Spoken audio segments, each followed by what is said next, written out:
Well, introduce your characters, please. I have two captains of industry that I'm going to be comparing today, and that is Cornelius Vanderbilt and Jeff Bezos. Why do you think they're worth comparing? What are some interesting characteristics about them? I would say they're very worth comparing because they're both very innovative. They're both in the business of transporting items. I mean, they're basically top of the line for their industries. I mean, they have nearly the same industry. Mm-hmm. I feel like some kind of characteristics about Vanderbilt is he was kind of greedy, honestly. That makes sense. He's a real robber baron. That makes sense. Yeah. But both of them are very innovative. Jeff Bezos is a little greedy too, but... I would say so. He's less greedy. He's at least alright. He's not exactly bad, I'd say. He's not a typical businessman. He's not bad, but he's not bad, the not best good. person either. Yeah. So how did these people manage to build such great wealth? How did they manage to make it to the top of the world? Vanderbilt started by just buying a simple ferry to kind of transport people around and transport some items. He eventually moved up to a steamboat business and then kept transporting items through there, kept getting bigger and bigger and bigger. He started, after a while, he ended up making a railroad business, and that's kind of where most of his wealth came from.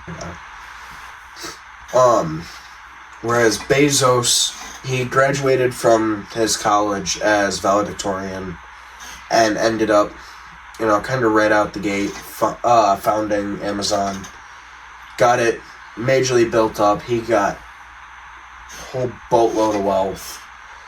That was not a pun towards Vanderbilt, I swear.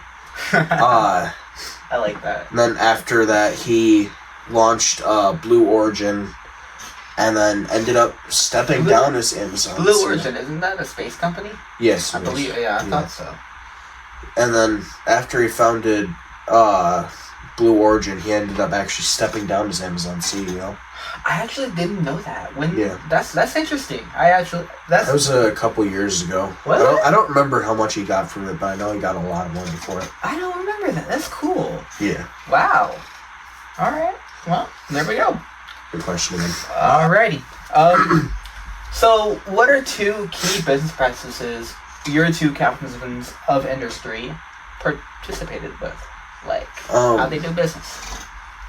Well, Vanderbilt, as I mentioned earlier, he was a robber baron. He was very greedy. He was honestly just a real scumbag. Like most back then.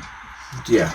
I mean, back then it was normal. Exactly. But some of his business practices is he would majorly cut prices so that he could destroy his competitors. He would cut wages of his own workers. He'd real douchebag act. He'd basically just do very underhanded tactics to take out his competitors. The entire reason he was able to cut his own prices is he used what's known as vertical integration, where a company will buy out every step of production so that they can control the prices all the way through from start to finish. And he would use that, and of course, because he's basically selling to himself, he would sell for super cheap, so he's able to basically just cut all of his prices down to almost nothing, so that no one else would be able to really compete with how low it is and still make profit. But also, as for his workers, he would cut their wages so low, as a lot of companies and monopolies did. They were barely able to survive, even working 16-hour days. They were still barely able to make enough money. You live your life and you owe your debt to the company store. Yep. Gosh, what's the name of that? It's a song that I stole that from. I don't remember the name of the song, but it's a song that I just stole that from. It's an old country song. But anyway. I don't remember. Yeah. Bezos, his was mainly based just around innovation and coming up with new ideas, new things. He was constantly adapting to his competition. He was constantly coming up with new stuff. He also used kind of like addictive strategies, if you will, to like force people to keep like coming back. Where you're like constantly. A lot of them like to do that nowadays. Yeah. Believe me, I know. I'm sure most people are addicted to ordering Amazon packages. Yeah, I know. I've ordered quite a couple, but I mean, his industry gave millions upon millions of people new jobs. Oh, for sure. Got them started up with their lives. As well as also it gave people items that they wanted or needed, so that they could, have what they wanted, not have to go hours upon hours out of their way just to get it. Okay. Question: how did their public opinion shape their power? What type of criticism and praise did they get? Well, let's see. Vanderbilt, he was known for being a robber baron. Yeah. Constantly criticized for it. He was also really respected, though. That makes Everyone sense. respected how he took over his industry, how he got his power. That makes sense. It was a very cold and kind of ruthless kind of way of doing it, but it was still respectable. He was one of the first people to ever do that. It was new to people. No one really knew what to do. And it was impressive to take control of an industry and by the jugular and just... Yeah. And Bezos is kind of back and forth. He's criticized and praised at the same time for the same things. He's praised and criticized about his kind of business practices. He's praised for being an intelligent entrepreneur and bringing successful and useful businesses and jobs to millions of people, but he's also criticized for kind of questionable workplace conditions. Oh, I've heard about those. Practices, tax strategies. Yeah, especially in them warehouses. Yeah, they may make a lot of money. I don't want to know what goes on back there. I know. Yeah, that probably gets pretty messy, I would say. So, as far as government regulations go, what type of government regulations were imposed on these businessmen, or did their business practices result in more government regulation for the future? Well, let's see. Vanderbilt didn't really... He was in a time where there wasn't really many government regulations. Back then the government... Time to be alive. Yeah. The government tried to stay out of businesses, monopolies as much as possible. He did also, I feel like when they started to have more government regulations in his time, I feel like the reason he wasn't affected as much is because he did financially help out the government quite a bit. That would make sense. So that kind of gave the government incentive to just leave him alone. Hey, don't touch that guy, he's off limits. Yeah, pretty much. Bezos, he never really had anything imposed upon him or because of him. He kept all of his companies up to government standards, so not really much to say about him. Yeah. Wasn't no reason. That makes sense. That makes sense. Kept everything as he should. He kept everything clean. Genuinely, how do you pronounce it? Philanthropy. Philanthropy. Yes. Philanthropy. What kind of philanthropy did these two individuals, these titans of industry, do? They had to have done something. Vanderbilt, despite being a robber baron, actually gave away quite a bit of his money. Hell yeah. It was mainly to secure him and his family's legacy and reputation. But there was also a lot of money that he knew he was never going to spend, so he ended up just giving it away instead of just holding on to it, which is admirable. That's not exactly the worst thing to do. Whereas for Bezos, he's given away some money, and he plans to give away more. But that's likely for his reputation and such. More than likely. But in the past he has stated that he is cautious to spend his money and give away his money like this because he doesn't want to give it to someone who's going to waste it. That's which good. is very fair. That is I valid. completely agree with that. That is valid. Yeah.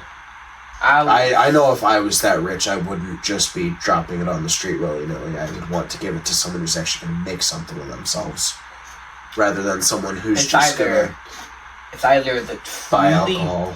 It's either the truly destitute individuals, like, for example, like orphans. Yeah. Or people that are actually gonna do something with the money they give you. Or, for example, they might actually try to learn life skills. Yeah. Yeah. Or maybe they genuinely have, 28 children and just can't feed them all. That is fair. Yeah. That would be it. That would suck.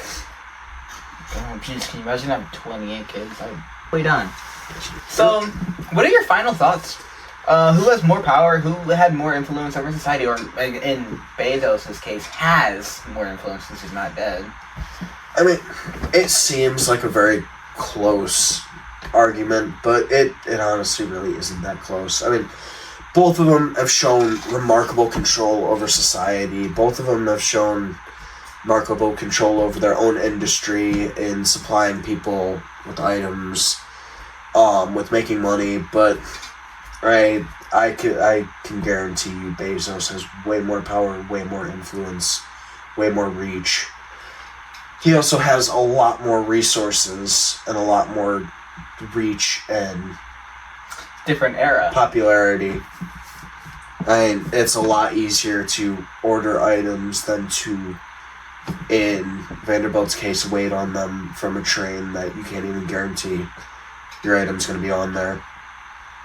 It's a completely different era, but I'd say Bezos is the king here. I would like to add a detail as why I think that is. I think it's largely due to the fact of the internet. If Vanderbilt had access to that, who knows?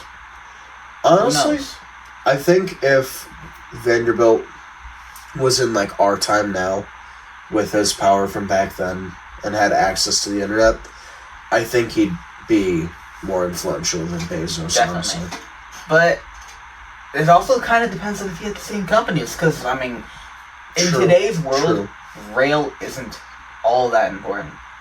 Because there's so many... It is still very important, but it's not as important as it was back then. Because of other methods of transportation, like huge cargo ships, airplanes, and trucks, it's a lot less important. He did have some cargo ships, though. That makes sense. So not to the same scale as today, though. Yeah. I mean, yeah, of course he had cargo ships, but you're not That's what his business started off of. Mm-hmm. Can't compare it to the massive... Imagine seeing, one of those massive oil tankers back then. Oh, God. I'm talking the ones that are, a couple hundred meters. Isn't, the biggest oil tanker, 400 meters or something like that in length? That was 500. Is it? It might be 400. I don't really remember. Insane. Yeah, we can look it up. But yeah, no, I'll look up the length of it real quick. You said the oil tanker? Yeah, what is the... I'm pretty sure it is an oil tanker that's the longest ship in the world. I'm pretty sure. Yeah. At least it was a few years ago.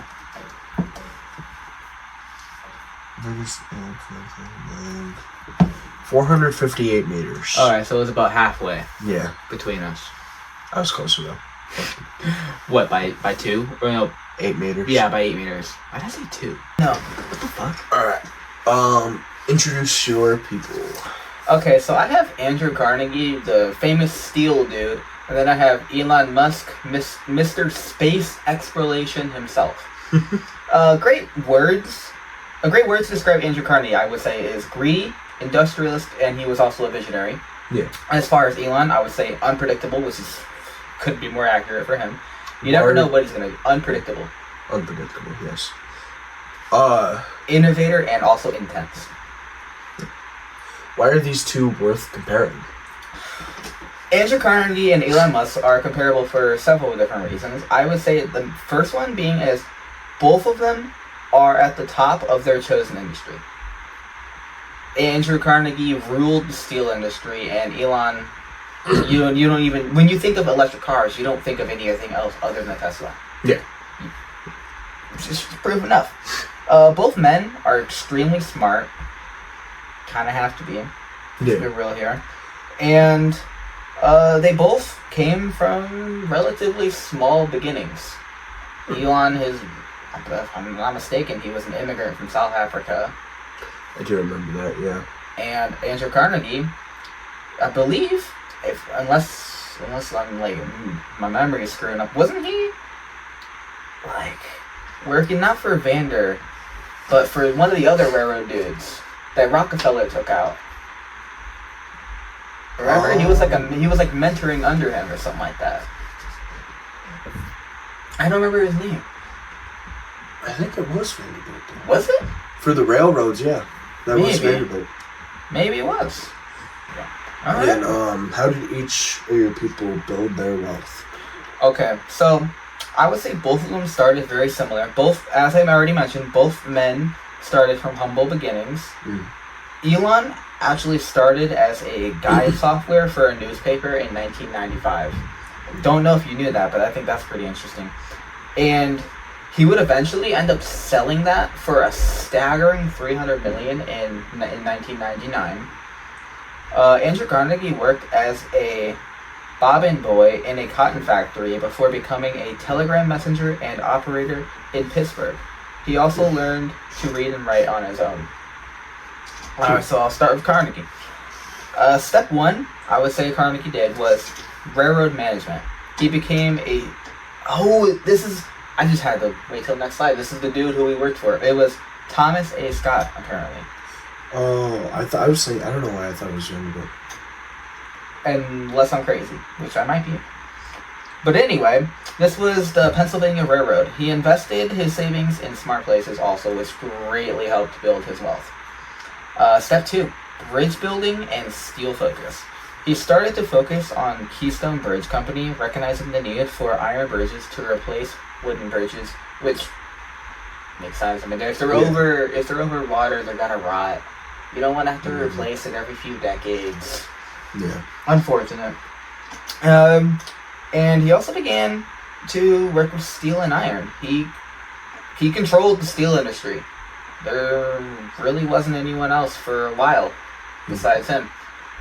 And I would say the third step was adopting the Bessemer process, which allowed him to produce steel at such a crazy rate that it allowed America to essentially instantly become the biggest steel producer on the planet. Which is so interesting, and we held that title for so long.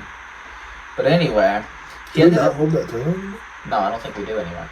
I want to say it's either China or India that controls it now. That makes sense. I might be wrong.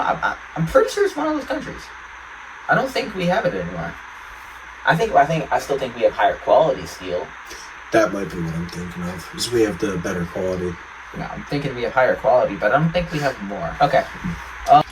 He would end up founding the Thomason Steel Works Company, later renamed to Carnegie Steel. He verticalized his operations, controlling the mines, ships, and railroads. The last step for him was monopoly and giving back to the people. Carnegie Steel produced more steel than all of Great Britain, which obviously I already mentioned that, but it's kind of crazy that just one company produced more than at the time the largest empire of human history. Yeah. Which, yeah, I actually do think they did have this title back then. At the very least, they had the most amount of population of the empire at this time. Which is so interesting. But, okay, after he sold his newspaper business, Elon Musk, he would eventually found XCOM, an online banking company. And then this would merge with Confinity to form PayPal, which in 2002 he would end up selling it to eBay for $1.5 billion. Next step after that was SpaceX, the famous SpaceX where they try to colonize Mars, apparently. He founded the Space Exploration Technology Corps, which is, I guess it's the full title for it. Kind of complicated for no reason. Just call it space. I guess that is which is why they call it SpaceX. It'd be so awful to call it that every time. Yeah. The original goal, like mentioned, was enabling the colonization of Mars. He has a big fascination with that. Okay. The next step Still has was... not happened. I remember a few years ago when they said we'd be doing it by 2023, wasn't it? Mm-hmm. Here it is, 3 years later. And then we got hit with COVID. This was 20... Yeah, I think they mentioned that in like 2019 or something like that. Anyway, the next step was Tesla. The world famous car company that everyone either hates or loves, no in between. He founded Tesla in 2004 as an early investor and the chairman, right? And then Musk would take a more active role in 2008, becoming the official CEO of the company. Nowadays, he does neurotech, which is AI and sustainability. Neurotech, or Neuralink. Why did I say Neurotech? It's Neuralink.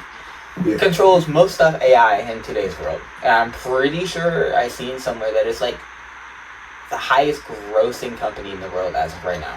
Not surprised. As well as all of his other companies, obviously. I mean, yeah, the AI has its uses, but it's kind of sucks for a lot of stuff. I mean, it's getting better though.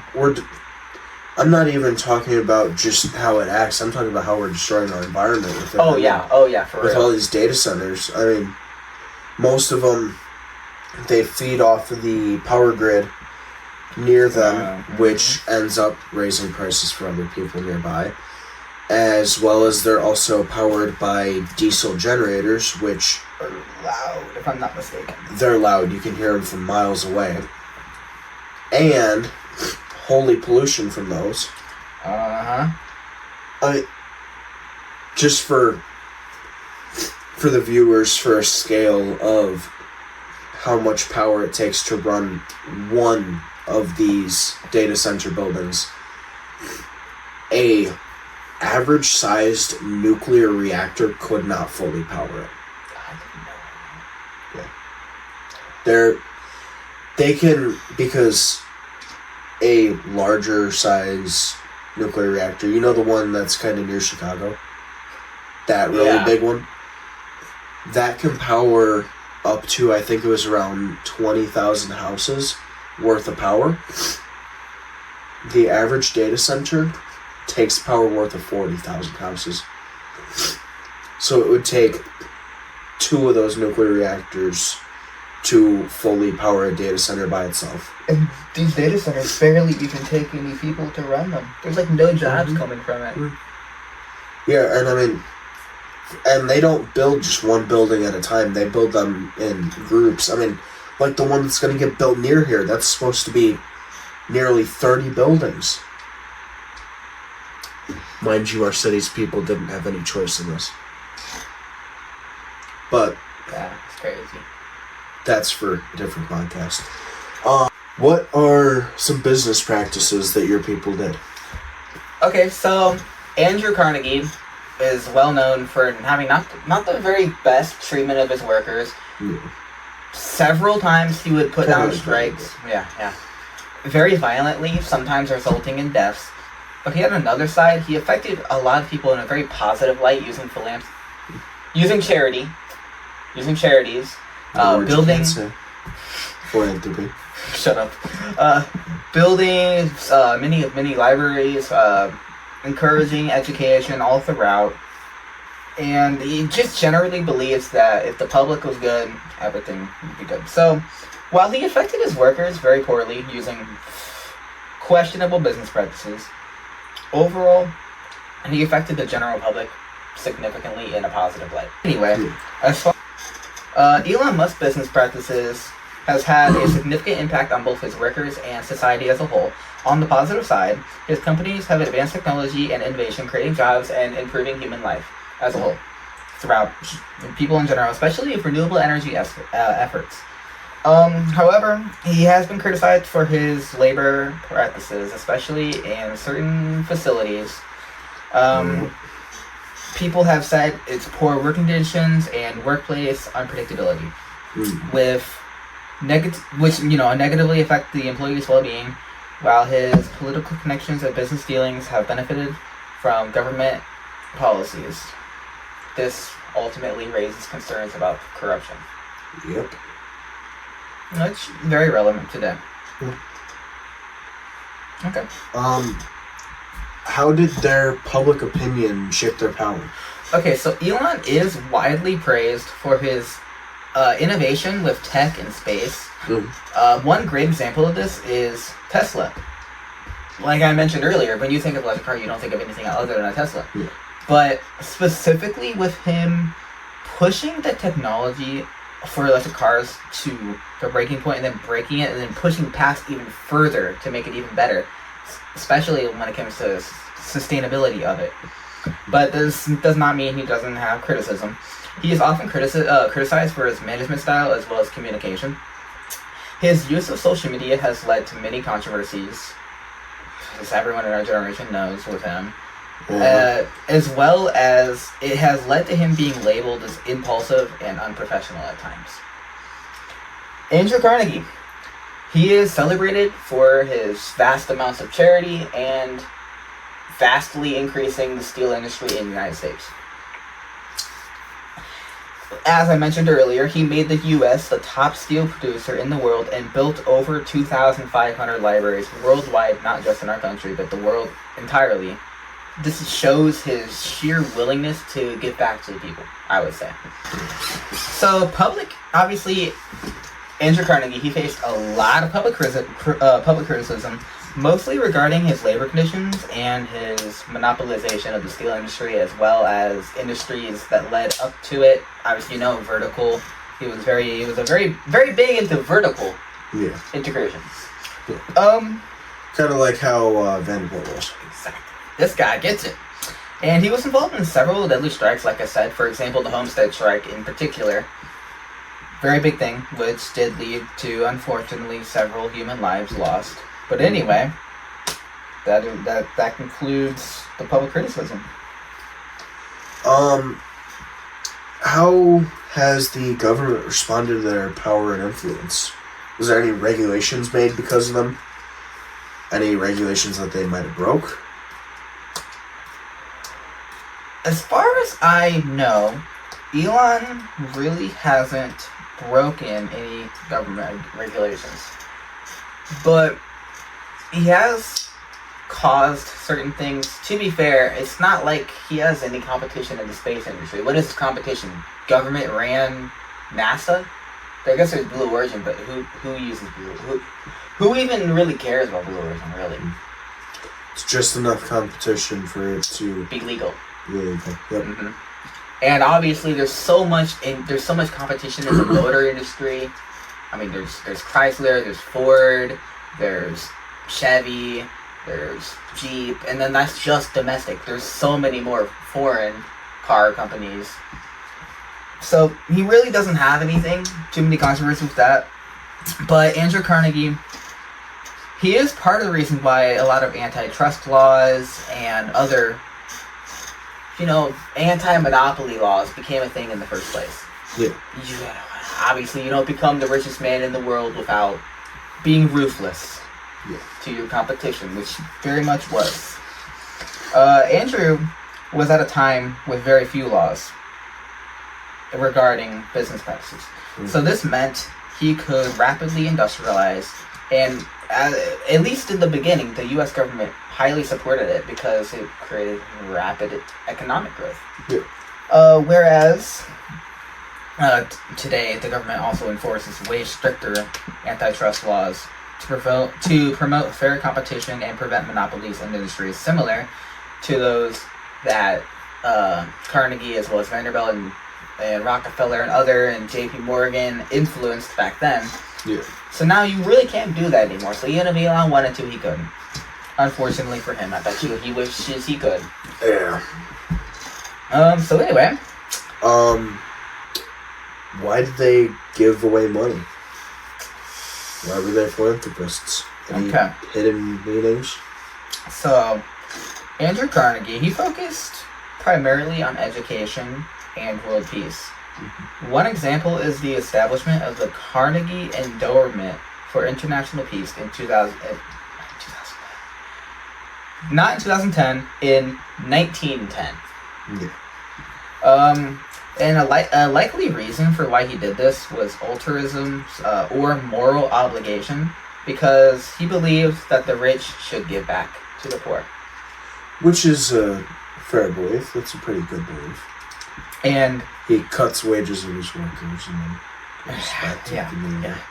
Does that make sense? He also wanted to leave a lasting legacy. Lasting legacy, maybe. Am I wrong? Nope. As far as Musk, he doesn't really involve himself in too much charity, but there is one major example that did come up, and it was in 2008 when he donated $30 million to the X Prize Foundation to help develop reusable rockets. I wonder why he did that. Because it has the letter X in the name. I can see that. He is obsessed with X. And he has variations. And he's obsessed with rockets too. Yeah. Doesn't his child have an X in? I'm pretty sure. Didn't he at one point try to name his child and like have numbers in there? I don't think try is the word. I'm pretty sure he did. No, they told him he couldn't. Like, they literally told him he couldn't. Because there's government... I'm pretty sure, like, it's illegal to have numbers in your name. But your name's the one you love, I know. That'd be funny. But he has also made smaller donations. One example I can think of is, remember in 2020 when Mr. Beast was doing Team Trees? Mm-hmm. He donated, I want to say, $1 million to Team Trees, which is an organization where every dollar donated equals one tree planted. Mm-hmm. So he has made smaller donations for charity since then. And he likely does this for more power and influence. His donations are often strategic, aiming at things that interest his businesses or stuff that is highly publicized in like social media or just the media in general. For example, Team Trees. That gave him positive media outlook. Mm-hmm. And positive exposure. So it's kind of more for reputation. Exactly. His was very much for influence. And also influence. Yeah. Because if it benefits his business, that gives him more influence ultimately. Mm. And I would say Carnegie gave more in general because he greatly increased the amount of knowledge a normal person could gain, thus affecting a larger number of people in a better way. Yeah. And I do believe he was perfectly justified giving away all as much money as he did. It's his money. He wants to get it away. Go for it. Yep, and he gave it away to a pretty good cause too. I agree with that. So what's the final verdict? To add more power, impact, and influence? So this is really debatable because you got to think about the times. Mm-hmm. Obviously, if we're talking just sheer influence on a global level, it'd be Elon. But if we're talking on a national level, I would say it'd be Carnegie. I think I agree with that, yeah. And for this, I'm gonna go on a national level, considering it does say root our societies. So. Exactly. So I would say that in the United States, Andrew Carnegie had more power and influence and impact over society. The first reason I think that is because obviously both men are stupid rich, and or at least one of them was stupid rich. Until he died. Yeah, until he died. However, Musk cannot do nearly as much with that money because of the sheer amount of regulations today, and if you try to bribe the wrong person, it's going to be posted everywhere. As back then, you could just say that the newspapers are lying or something like that. Yeah. You could do that now, but if it's blasted everywhere, you can't tell everyone that. You can just do a lot more for money back then, as far as getting away with what you want to get away with. Mm-hmm. Second reason is that Carnegie still has sway and influence to this day. For example, with the Carnegie Foundation for World Peace. Yeah. That does a lot of work. I'm pretty sure it does work with like the UN. It does work with a whole bunch of stuff. So I guess that is one way. And there's also a lot of interesting sources you can get from that website, which is pretty interesting. Another reason is because he was able, this is not a good thing, but it shows the influence he had. He was able to convince the state to lend their militia to put down a strike at his factory. I forgot about that, yeah. It really does take influence to make the state commit their men to putting it down. Mm-hmm. You wouldn't be able to do that today. You just wouldn't. Yeah. Even if you tried, could you imagine the backlash? Oh, God. Could you imagine? Not even, like, that governor is throwing away their rights to a re-election. Mm-hmm. And there'll probably be protesters everywhere at everything Elon owns. And the last reason I would say is because of the sheer amount he invested into infrastructure, specifically with bridges and rail and the ship. He controlled the movement of goods with Vanderbilt. But Carnegie came a little bit after, so I feel like he kind of inherited a lot of what he built. Yeah. So yeah, because he controlled the movement of goods, Elon doesn't do that. Unlike Jeff Bezos, like how you mentioned, he doesn't deliver stuff all over the world. Yeah. Yes, he controls very influential things, but he doesn't control where those, like, what is moving those products. Obviously, he has his own truck company. Everyone does, but it's not on the same scale as Amazon. Yeah, but he does also own Twitter. He does own Twitter, which is pretty good influence. But it is pretty good influence. Most of the people on there hate him, so yeah, it's kind of ironic. But kind of a waste of money on his part, I would say. No, I think that still makes him some pretty good money. It makes him money, yes, but so goofy. I mean, he spent a lot of money to buy that. Mm-hmm. Like several billion. I don't know if Twitter is worth that. That's like on the smaller end as far as mainstream social media goes. Yeah, there's still a lot of users out there. Oh yeah, there is. I hate Twitter. Anyway, I would say Andrew Carnegie is a robber baron for poor treatment of workers and willingness to do whatever it takes to... Oh god, I have hiccups. To expand his business. Although, with that said, he did make a bit of a recovery later on in life with the amount of charity and giving back he did. Elon Musk, on the other hand, while he does portray some characteristics of a robber baron, I wouldn't say he is one. I also wouldn't say he's a captain of industry, but he leans more to a captain of industry. Yeah. Because of the sheer amount of space research, as well as with electric vehicles and renewable energy. He's just done so much innovation for the modern world. You can't really go back on that, you know what I mean? So, in short, Carnegie was able to get away with a lot more because most of the laws Elon has to deal with today are a result of people of Carnegie's era. Mm-hmm. So because of when Carnegie became powerful, he was able to get away with a lot more, thus resulting in a lot more influence overall. That is the end of my thing. Peace. Yippee! Eat pineapple. Say that again. Say that. Oh shit.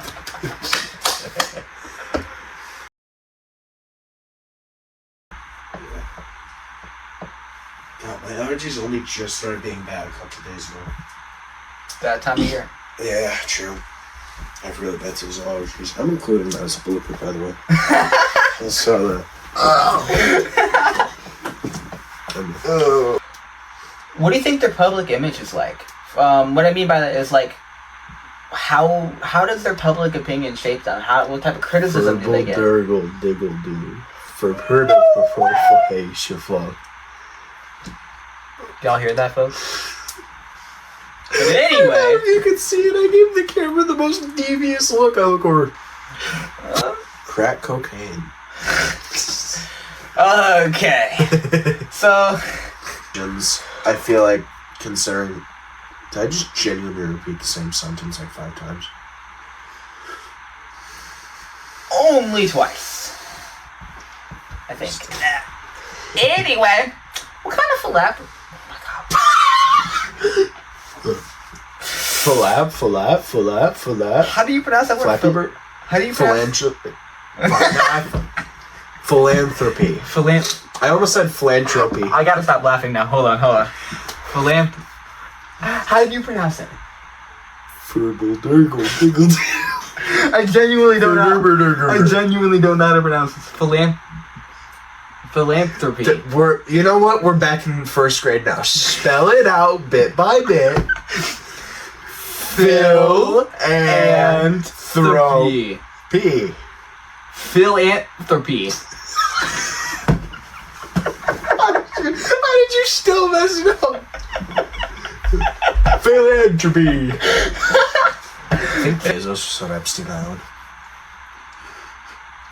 I don't know, but I know he looks a lot like Epstein. He looks a lot like Epstein. I know one of my guys wanted to be there. They rejected him because he wasn't cool enough. Probably because he was an alien, bro. I don't got They're Mark. like, hey, those slit eyes don't work at eating kids. Mark is the alien. Oh, yeah. I got Elon. Oh my god. What is that angle? He's insane. Help me. I'm not here willingly. He kidnapped me. I've had a significant impact. Hold on. Ship clip. I'm sorry, you're gonna have to restart part of that now. Okay. Ship clip. Why do you want that? I don't know, I kept looking at it. Bruh.